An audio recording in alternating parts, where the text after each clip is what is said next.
Question for you. How can you use pauses in public speaking?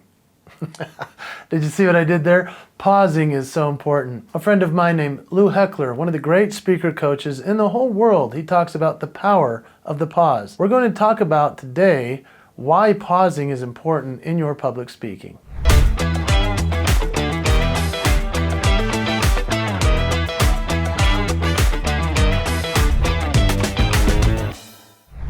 So let's be candid here. There's a power in pausing, and most speakers don't use it. They just crank right on through. They talk as fast as possible. And guess what? Pausing really does help your audience. It actually brings quite a bit of power to what you're saying. Let's talk about some of the benefits of pausing and what it allows for your audience. Number one, it allows your audience to compute what you're saying. In other words, as you're speaking and you're going like a locomotive and you're just talk. Your audience is trying to compute everything you have to say. But if you then pause, you give them a chance to catch up. Did you see what I did there?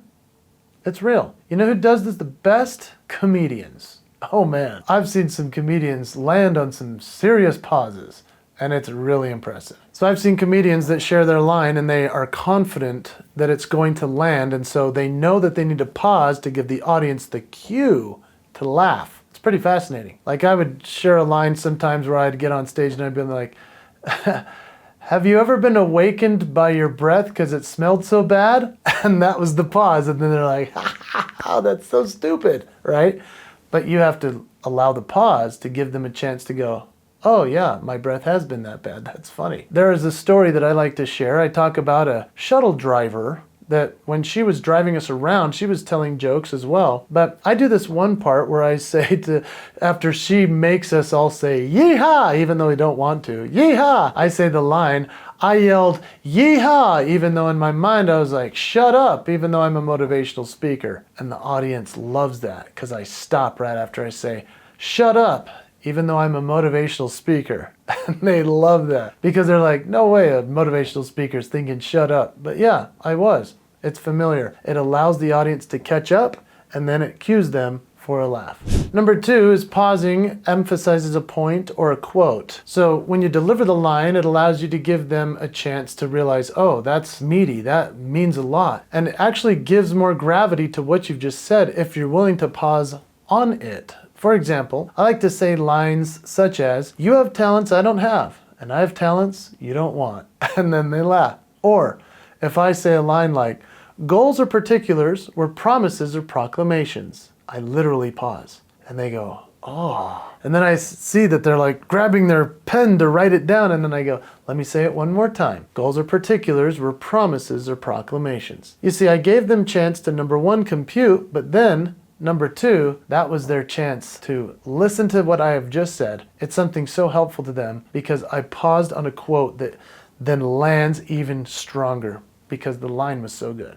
Number three, pausing builds anticipation. So you could lean into a story and you could be talking and leading up to the climax of what the story was meaning. I actually even like to talk about taking my son to McDonald's when he was 3 years old. I say a couple funny, cute lines, but then I also talk about being present as a dad with my phone in my pocket, about how important this phone is, and yet how much it can connect us to the world, but can disconnect us from our family. And then I pause. But then there's the buildup of anticipation. Before I would say that line, I might say something like, my son, he was 3 years old, he was up on that slide and he was playing and he looked up at me and I looked up at him and I realized I'm not as present of a dad as I should be. And then I put my phone away. Oh, that gets the audience every time. It's the pause of anticipation. As for the lines that I'm going to deliver, and then I say, it was then that I set a goal, no longer to just be a better dad, but made a promise to be the kind of dad any kid would want to have. The audience goes, ah.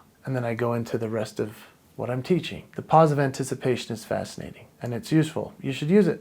Number four is pausing gives you a chance to actually breathe on stage. If you've ever been on stage, you know that you're going like a locomotive and you're going fast and all of a sudden you realize, oh, they're not with me. This happened to me in the year 2014. I was performing for the troops in Afghanistan during the war. The US troops are a bunch of young guys, and there's some gals, and it's a very tricky audience because you don't know what they like, and you don't know if they're angry or sad or want to kill you or want to support you.